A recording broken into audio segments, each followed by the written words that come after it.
Hello, everybody. It's Donna Cravata, and we're back again for another Real 50 Over 50 interview.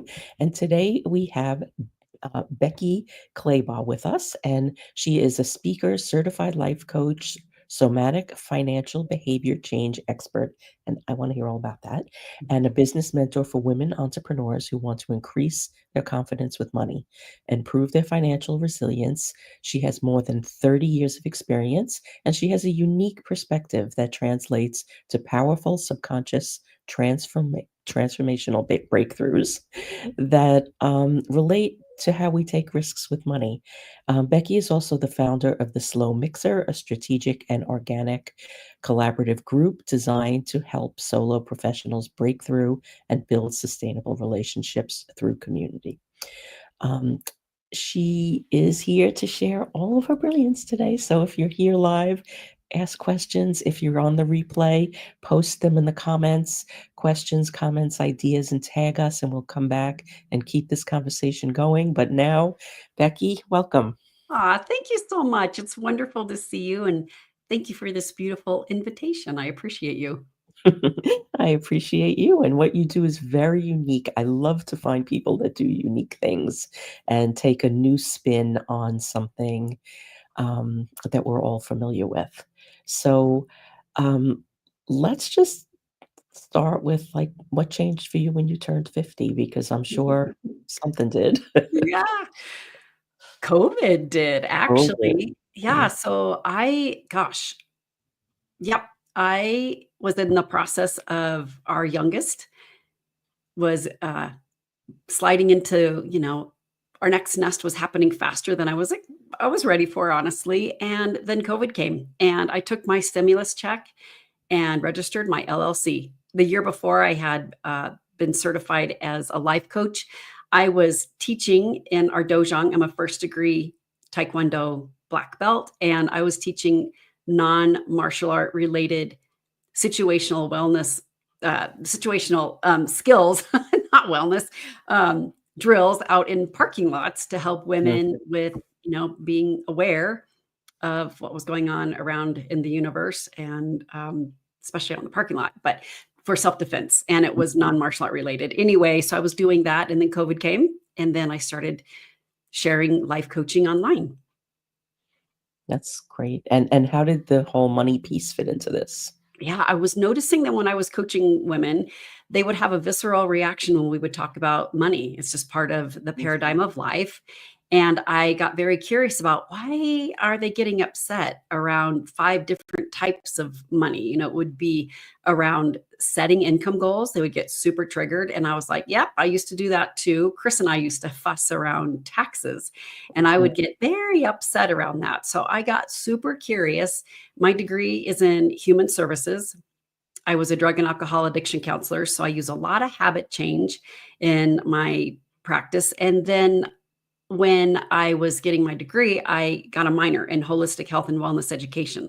And that was over 30 years ago, Mm. longer than that, actually. But anyway, I noticed that I could help women using different types of somatics to calm down their body, their stress response when they would talk about money, setting income goals, even having the conversations around how they share money or how they, as an entrepreneur, how they generate Yeah. money. So that's how it started.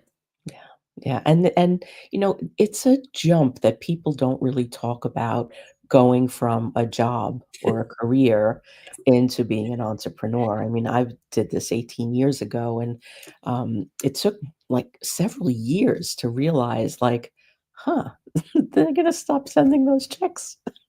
I know. 'Cause I was a consultant after I left my job for about 6 months, and they paid me ridiculous amounts of money, Yeah. and I was just tooling around with my little business that nobody knew what it was in 2006, and, when those checks stopped coming, it was like I kept going to the mailbox.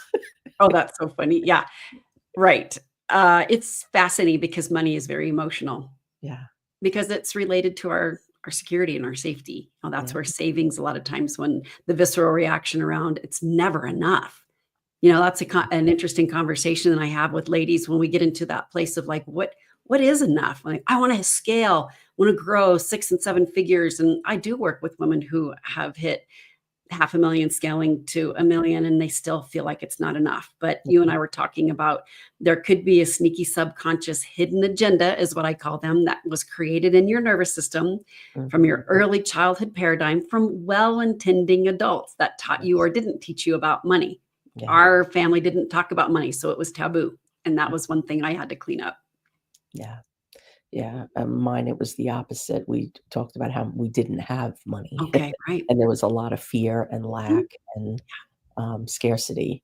And what we were taught was how to operate and function.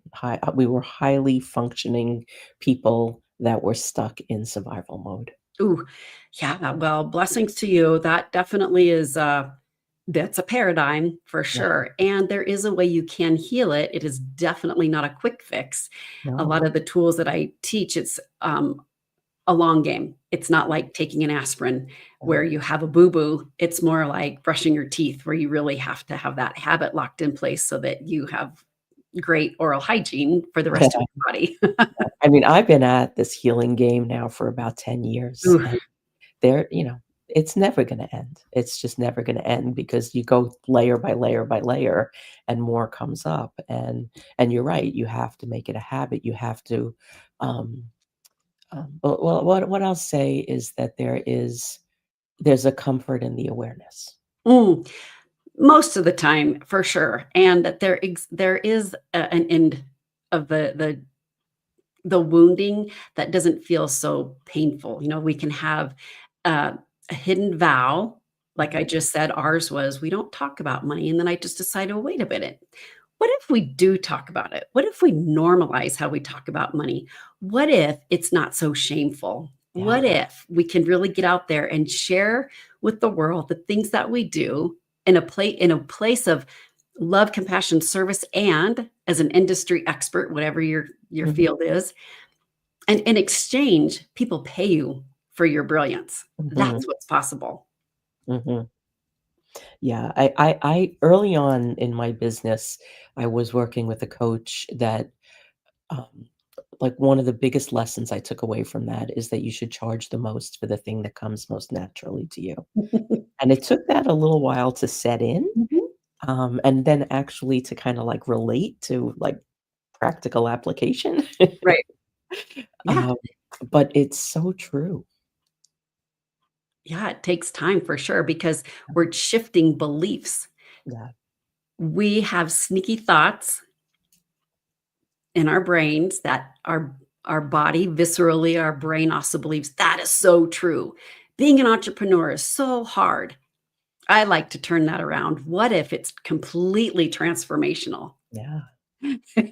It's the biggest personal growth Yeah, experience you can go through. it really is. It takes a Yeah. lot of courage, Yeah. and learning how to be an entrepreneur is a skill. I work with boutique business owners, online business owners who are experts. They have very niched um, process that they bring to the world. It's either a marketing expert or a brand Mm, photographer, a web designer, even financial advisors. And they have mm, sneaky hidden money agendas that they need to clean up so that they can help people grow and scale their money into mm. retirement and beyond.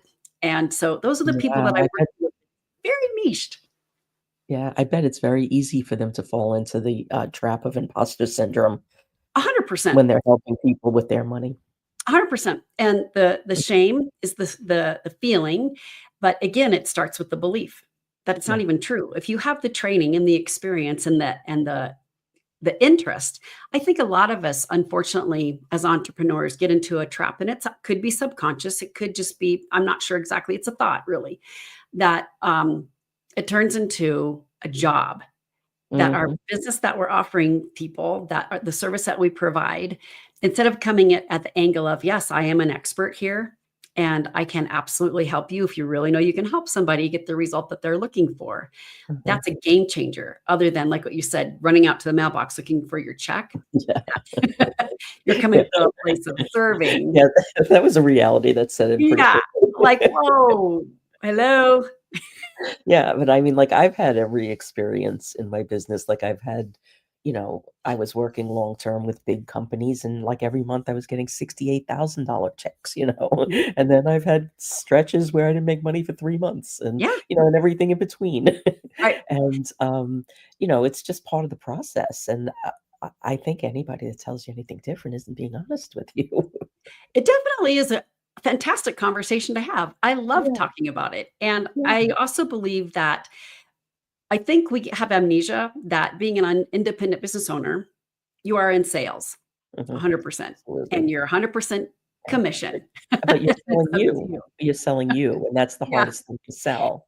And it's a skill. A lot of people don't know how to do that because their love is, let's just say, for example, a brand photographer. That person's favorite thing is to get out there and do a photo shoot and have someone just shine brightly. That's their area of expertise. Getting into looking at spreadsheets, tax Mhm. forms, invoices, making an offer, that is where people can really get hijacked. And Yeah. it is process that absolutely starts right between your ears. Yeah, totally, totally. And if you give yourself enough time to think about it instead of just doing it, you Yeah. will kick up all of those conversations that you would never have with anybody else. Right. Yeah, because we're all thinking about it anyway. Yeah, exactly. It's so fun. Yeah, if we can make it fun, I love to I know money is emotional, so I create a lot of gamify a lot of things. Mhm. My last name is Clabaugh, and it rhymes with Slaybaugh. So that's an easy way to remember, Mhm. how I help with that. Yeah, you're always in sales with capital letters. Yes, you Mhm. are. And it sales on the flip side of that is an opportunity to have a conversation with somebody about service. How can I help Yes. you? What can I Yes. help you with? And what I love Yeah. so much is I use the model of organic marketing. I Mhm. started out networking. That's how I really built my business, building those deep relationships and the partnerships that expand that network. And what I do, Suzanne, to answer your sales, I love that so much. You put it in big caps. Yeah, she's And when I great. know what you do and how you help people, I can think in my Rolodex and go to my CRM and say, "Oh, you need to meet Mhm. Suzanne. You Yeah. need, that I know who you need to talk to." And that makes it so much more fun when we're working with the sneaky little bugaboos that I call the subconscious people back there. That little 3-year-old back there is trying to run our businesses. Yeah. I operate the same way. And, one of the things that has helped me, and I would love your take on this because it might help other people too, like, when I find myself in that space where I'm not sure about something, or I'm Mhm. feeling unsure about myself, or whatever it is that I'm doing or trying to do, and I start to feel my confidence start to wither away and all the gremlins start coming out of the closets, um, I look for evidence. Evidence, have I done this before? Has somebody else done this before? Because if somebody else did this, I could do this. If I did it, I could absolutely do it. And that kinda calms me down. I love that. I think that nervous system regulation is the number one thing that you could possibly do. And what you Mm, offered is a great skill. And be mindful that when you're looking for evidence in the past, our primitive brain, trying to keep up with this modern world, wants to keep us safe. And it can give you mhm, false information from the past yeah, evidence. yeah, So I think here's a writer downer. I love okay, to call it that just because, again, okay, it's going to help your mind and your body copy that. remember. Write down the word believe. Believe. Mhm, Scratch off BE, okay. scratch off VE at the end, and then circle what's left over. Ooh, interesting. Yes, because if you can use that little somatic tool, writing, thinking, looking, observing, this is awareness. This is clarity that we, as humans, as adults, we can always be looking for the fact in what we really Mhm, believe because sometimes it's a lie. yeah, yeah, and we will lie to ourselves in a way that we would never lie to anybody else. Yes, because our brain just wants to continue to be in its natural normal state. Our Mhm, subconscious is running 85, 95% of the time. And a lot of it is from the old childhood wounds that have been mhm, downloaded in our nervous system by well intending people about mhm, things that actually aren't even true. yeah, yeah. And I'll give maybe you an it's true example. for them, but it doesn't need to be our truth, you But I'll give you an example of that. I This is the one I use all the time, and it was from 3rd grade math. Okay. I had a well-intending teacher that one day I could come in and I could do math really great. I could count back Mhm, change. And then I had a friend tell me, "You're really bad at math. I can do it mhm, faster than you." So that's the sneaky belief that I downloaded as a little 3rd grader, and I believe Linda was true. I mean, what she mhm, said about me was true. And then I started to not do so great. And so I had a belief that I subscribed to. And then I had a thought, "I'm really bad at math," for a really long time. But here's the truth of the matter: math is a skill, mhm, money is a tool, and it's all neutral. We all can agree in the court of law that they're tools and they're skills. My thoughts were super trashy that I just really believed I'm not good with money and I'm bad mhm, with math. because you're bad with math, Yes, and and so you associated them. correct. And unfortunately, teachers, parents, faith formation experts, all the things when we grew up as little kids, we take on wounds, like I'm Mhm, saying about the lie and the belief. Nobody did anything to harm me, but mhm, to me, it was a goal trauma. My nervous system believed that. It's a neurological wound, and I had to mhm, really rejig that for a long time, especially when I married my husband. He's an engineer. Math mhm. is, a language in engineer Yeah, brain speak, and money to yeah. him, it's just he rolls way different than me. But learned that, having Yeah, a conversation about taxes doesn't have to be a fight, doesn't have to be so horrifying that because I had a thought, I had a belief that wasn't true, I was bad with math. That's not even the mhm, fact anymore. But I had to take yeah. responsibility to shift it. And those childhood things that happen, like, when you're a child and something big and traumatic happens, people are around you to support you and make sure you're okay. But it's those little things, those little Yeah. insidious things that get Mhm. into the cracks and stay there and grow that nobody would even really notice, you know? Yeah. Like, who remembers that Linda told you you were bad at math, you know? Nobody. Linda doesn't even remember. Linda doesn't remember. And I've been battling her in my brain for 50 years, so Yeah, and the thing is if that was something that you resolved in childhood, yes. you never would have taken it forward with you into adulthood. For sure. And I think the more that we're waking up, I think the more that educators are noticing these things that little Yeah, kids, that's where we help one another have mhm, a positive self-esteem and to fact check the things from the past because that's where I was like, "Oh, see, the mm, evidence from the past tells me I'm terrible at math." Not even mhm, true. That building community, super mhm, important. We can co-regulate. Like, whoa, mhm, that's not even the truth. If you have trouble with taxes or you feel like your bookkeeping is keeping you stuck in your business, I have a big referral network. I've got wonderful people who are safe and supportive that can help mhm. you with your bookkeeping because that's true too. Yeah, it is, and that's an easy thing to delegate. Yeah, but there's always another piece to that too. Handing over our books doesn't feel so awesome. No, no, no, no, no, and that's why having somebody that, isn't gonna judge you for Right. whatever state they're in Yeah, exactly, and is that's why important. for sure, I have vetted, CPAs, accountants, bookkeepers, um, and just agencies that have those types of heart-centered people that aren't Mhm, robotic about math. They're like, "Yeah, how does that make you feel?" Well, guess what? Next quarter, if you made 2 more offers, you'd be able to bump that up. They yeah, have those kinds of conversations because yeah, then they know that, there are financial behavior experts out there who are, um, uh, financial advisors. They're mm, getting cleaner and clearer in the idea of the industry of like, whoa, money is very emotional for yeah, people. I don't help people with their finances. I help them with their behavior and their emotions. They can be regulated. Listen, when you have your nervous system regulated, then your business systems can start to operate. that's really good advice, and, you know, it's building a healthy relationship with money because it is an actual relationship. That's the end result, Yeah, 100%. Yes, yeah, and to be able to imagine from the somatic, from your body. I use an approach, a lot of coaches, even therapists, which is fantastic, use a top down model that you really start with your thoughts, your feelings, like a cognitive approach and into a framework that we use cognitive behavioral techniques and habit change when I'm working with a long time ago with my drug and alcohol addiction folks. They were healing in that place. We use that top down.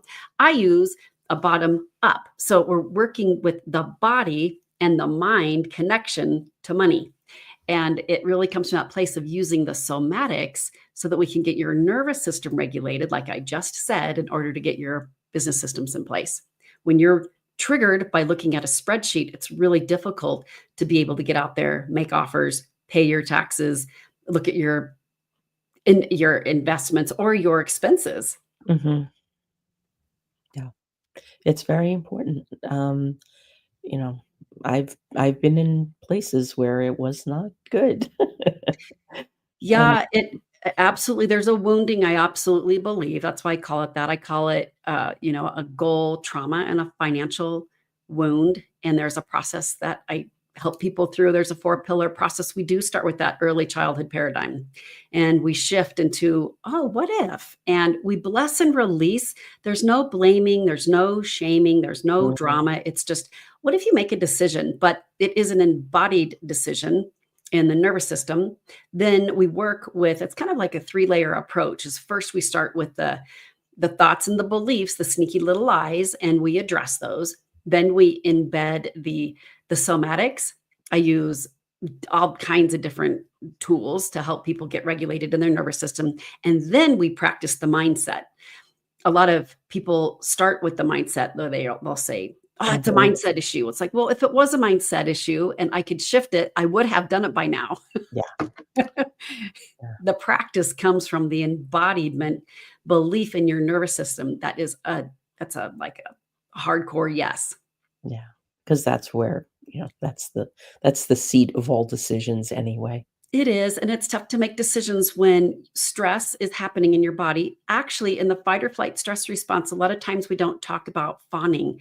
We talk about fight, fleeing, Yeah, but we don't talk about fawning. And I think that happens a lot when we believe it's too hard. yeah. I'm confused. I I don't I know how. I I'm just afraid of yeah, tech. yeah. That is probably an indication that there's some feedback happening for you. Emotions are feedback. And when you have those feelings, then there's an indication like, ooh, how can I get grounded and regulated? And one way you can do that is simply by taking a big, deep breath in your nose and out your mouth and noticing, I'm safe in this chair. You can find one thing to help you feel safe. Mhm. There's the door. I can exit. I always, when I go to restaurants, I sit in the chair where I notice where the door is because I want to know, whoop, I'm safe so I can be present with this person. I have a Mhm. lot of anxious feelings. A lot of times it's a default that I've noticed and I'm getting better at as I become a wise old sage in my Yeah. 50s and beyond, that it's important to feel safe at all times. It is, um, one of the things that I've learned personally and through having these conversations is that, the perception of safety changes. Correct. For sure. Uh-huh. Yep, and that's part of that belief system. Mhm. Yeah, what we value and what we perceive to be safe Mhm. is different at different stages of life, and, I think what happens is sometimes people don't move with it. They keep that same perception of what safety is, Yeah. what it was 10 years ago. Yeah, because our brain is Yeah. the most it's lazy. It loves to stay in comfort even though it feels like ass. Because the discomfort of changing it is the fear of the unknown, and failure, especially if you're a perfectionist, that is I'm not going there.